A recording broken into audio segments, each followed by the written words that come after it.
MA ബിരുദധാരിയായ അന്ന് അങ്ങനെ പുരോഗതിയിലില്ല. അത് ചുരുക്കം എന്ന് പറയാവുന്ന ഒരു പുരോഗതനായിരുന്നു തോട്ടാശ്ശേരി അച്ഛൻ.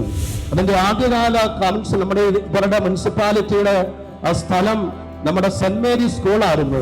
ചങ്ങനാശ്ശേരി മതമൈത്രിയുടെ നാളാണ്. ആദിത്യ വർമ്മ അങ്കമാലി ഇടപ്പള്ളിയിൽ നിന്നും കുറെ ക്രിസ്ത്യാനികളെ കച്ചവടത്തിനായി ബിസിനസ് നടത്തുവാനായി ചന്തയിൽ കൊണ്ടുവരികയാണ്. സസ്യ മാർക്കറ്റില് വട്ടപ്പള്ളിയിലെ വറ്റാത്ത കിണറൊക്കെ അച്ഛന്റെ സംഭാവനയാണ്.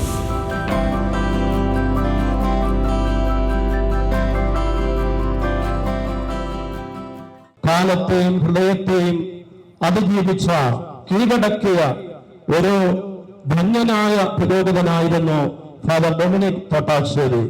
വിദ്യാഭ്യാസവും സംസ്കാരവും ആത്മീയതയും സാമൂഹികവും ഒരു വൈദ്യനിൽ ഒത്തുചേർന്നപ്പോൾ ഈ നാടിന് അത് അനുഗ്രഹമായിട്ട് മാറുകയാണ്. 1886 മാർച്ച് 21 ചങ്ങനാശ്ശേരിയിലാണ് തോട്ടാശ്ശേരി അച്ഛൻ തോട്ടാശ്ശേരി കുടുംബത്തിലാണ് അച്ഛൻ ജനിച്ചത്. 1913 ഡിസംബർ 28 പൗരോഹിത്യം സ്വീകരിച്ചു. MA ബിരുദധാരിയായ അന്ന് അങ്ങനെ പുരോഗതിയിലില്ല. അത് ചുരുക്കം എന്ന് പറയാവുന്ന ഒരു പുരോഗതനായിരുന്നു തോട്ടാശ്ശേരി അച്ഛൻ. ജന്മശതാബ്ദി റൂബി ജൂബിലി അച്ഛന്റെ നമ്മുടെ രൂപതയുടെ ആഘോഷിക്കുമ്പോൾ അച്ഛന്റെയും ജന്മശതാബ്ദി റൂബി ജൂബിലിയാണ്. അച്ഛൻ ജനിച്ചിട്ട് 140 വർഷമായി. നമ്മുടെ അതിരൂപത ജനിച്ചിട്ട് 140 വർഷമാവുകയാണ്. ചങ്ങനാശ്ശേരി രൂപതയുടെ വേദപ്രചാര ഡയറക്ടറായി, പുനരേക്ക് പ്രസ്ഥാനത്തിന്റെ ആദ്യകാല നായകനായി ചങ്ങനാശ്ശേരി എടുത്തു പറയേണ്ട കാര്യം അതാണ്. ചങ്ങനാശ്ശേരി മുനിസിപ്പാലിറ്റിയുടെ പ്രഥമ പ്രസിഡന്റായിരുന്നു അച്ഛൻ എന്ന് പറയുമ്പോൾ ഈ സാമുദായിക ശക്തീകരണ വർഷത്തിൽ അച്ഛന്റെ നാമത്തിൽ തന്നെ ഈ അതിരൂപത ദിനം ഇവിടെ ഈ നഗർ നാമകരണം ചെയ്യപ്പെട്ടതിൽ നമുക്കേറെ അഭിമാനം തോന്നുകയാണ്. നമുക്കറിയാം, അന്ന് ആദ്യമായി രൂപീകൃതമാകുന്ന ചങ്ങനാശ്ശേരി മുനിസിപ്പാലിറ്റി അതിന്റെ അന്ന് ചെയർമാൻ എന്ന് പറയില്ല, പ്രസിഡന്റ് എന്നാണ് പറയുക. അതിന്റെ ആദ്യകാല കൗൺസിൽ നമ്മുടെ ഇവരുടെ മുനിസിപ്പാലിറ്റിയുടെ ആ സ്ഥലം നമ്മുടെ സെന്റ് മേരി സ്കൂളായിരുന്നു. കത്തിടപ്പള്ളിയുടെ മുൻവശത്തുള്ള സെന്റ് മേരി സ്കൂളായിരുന്നു. കൗൺസിൽ കൂടുന്നതൊക്കെ അവിടെ ആയിരുന്നു. അച്ഛന് അങ്ങനെ വളരെയധികം പ്രസിദ്ധനായി അതിന്റെ പ്രസിഡന്റായി എന്ന് പറയുമ്പോൾ ചങ്ങനാശ്ശേരി മതമൈത്രിയുടെ നാളാണ്. ആദിത്യ വർമ്മ അങ്കമാലി ഇടപ്പള്ളിയിൽ നിന്നും കുറെ ക്രിസ്ത്യാനികളെ കച്ചവടത്തിനായി ബിസിനസ് നടത്തുവാനായി ചന്തയിൽ കൊണ്ടുവരികയാണ്. അങ്ങനെ അദ്ദേഹം പണിത 3 ആലയങ്ങൾ എല്ലാ മതസ്ഥർക്കുമായി. അങ്ങനെ അതിന്റെ ഒരു പാരമ്പര്യം പേർന്നത് കൊണ്ടാകാം, ചങ്ങനാശ്ശേരി മതമൈത്രിയുടെ നാടായത് കൊണ്ടാകാം, അച്ഛനെ പോലുള്ള ഒരാൾ, ഒരു വൈദികനെ അന്ന് പ്രസിഡന്റായി തിരഞ്ഞെടുക്കുക. അന്ന് തോമസ് കുര്യാളശ്ശേരി പിതാവായിരുന്നു. പിതാവിനെ അങ്ങേയറ്റം അഭിനന്ദിക്കണം. ഇന്ന് പറ്റുമോ എന്ന് എനിക്കറിയില്ല. ഒരു വൈദികന് രാഷ്ട്രീയത്തിൽ ഇറങ്ങുവാൻ ഇന്നല്ലേലും പറ്റില്ല, നമുക്ക് പറ്റത്തില്ല.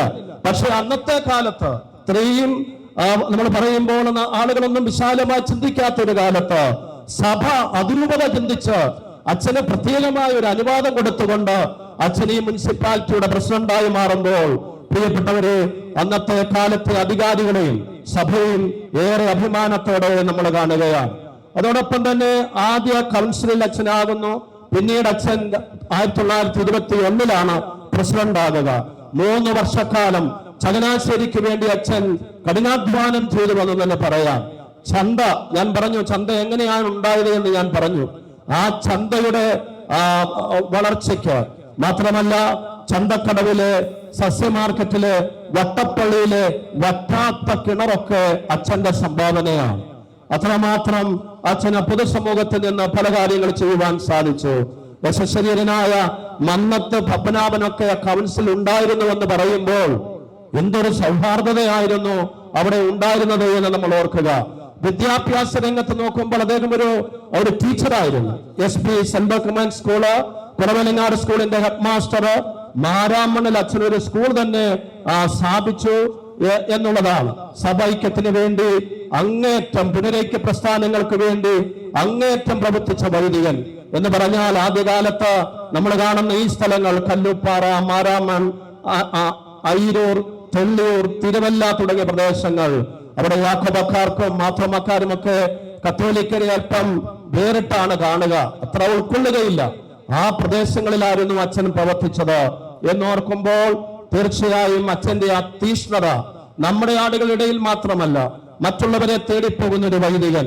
കല്ലൂപ്പാറ, കുറിയന്നൂർ, മാരാമൺ, വെണ്ണികുളം, തടിയൂർ, കരുമാടി തുടങ്ങിയ സ്ഥലങ്ങളിൽ അച്ഛൻ പള്ളികൾ പണിതു എന്നുള്ളത് ഒരു പ്രത്യേകതയാണ്. പ്രത്യേകിച്ച് അച്ഛന്റെ മുഖ്യ പ്രേക്ഷിത രംഗം നമ്മൾ ഓർക്കുമ്പോൾ തിരുവല്ല കത്തീഡ്രലിരിക്കുന്ന സ്ഥലം അച്ഛന്റെ നേതൃത്വത്തിൽ വാങ്ങിയതാണ്. മലങ്കരയിലെ പിതാവ് എന്നിവിടെയുണ്ട്. നമുക്ക് അഭിമാനത്തോടെ അത് പറയാം. അല്ലെങ്കിലും തിരുവല്ല അതിരൂപത അഭിമാനത്തോടെയാണ് അത് ഓർക്കുന്നത്. തിരുവല്ല കത്തീഡ്രലിരിക്കുന്ന അച്ഛൻ മേടിച്ച സ്ഥലത്താണ്. മാത്രമല്ല, ആ കുരിശടി, സെന്റ് ജോർജ് കുരിശടി ജെയിംസ് കാളാശ്ശേരി പിതാവാണ് വെഞ്ചരിച്ചത്. എന്നിട്ട് അത് കൈമാറുകയായിരുന്നു, തിരുവല്ല അതിരൂപതയ്ക്ക് കൈമാറുകയായിരുന്നു. അതുകൊണ്ട് ഈ അവസരത്തിൽ നമ്മളെ സംബന്ധിച്ചിടത്തോളം അച്ഛന്റെ സേവനങ്ങളെ നമുക്ക് നന്ദിയോടെ ഓർക്കാം.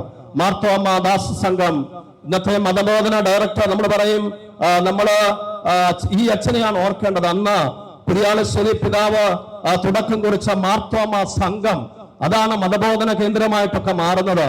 അവിടെ അച്ഛൻ ചെയ്ത സേവനങ്ങൾ.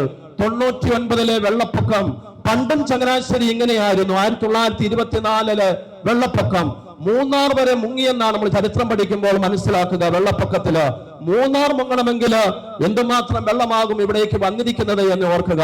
അന്ന് വള്ളങ്ങൾ കൂട്ടിക്കെട്ടി ചങ്ങനാശ്ശേരിക്കാരെയും കൂട്ടി കുട്ടനാട്ടുകാരെ രക്ഷിച്ച് നമ്മൾ ഈ 2018 കുട്ടനാട്ടുകാരെ താമസിച്ചതുപോലെ അച്ഛൻ താമസിപ്പിച്ചതിന്റെ മാതൃകയായിരുന്നു 2018 കുട്ടനാട്ടുകാരെ രക്ഷിക്കുവാൻ നമ്മളെടുത്ത മാതൃക. ഞാൻ ചുരുക്കുകയാണ്. വിയോഗം 1941 ഡിസംബർ 5 അച്ഛൻ കഴക്കൂട്ടം ആശുപത്രിയിൽ വെച്ച് മരണപ്പെടുകയാണ്.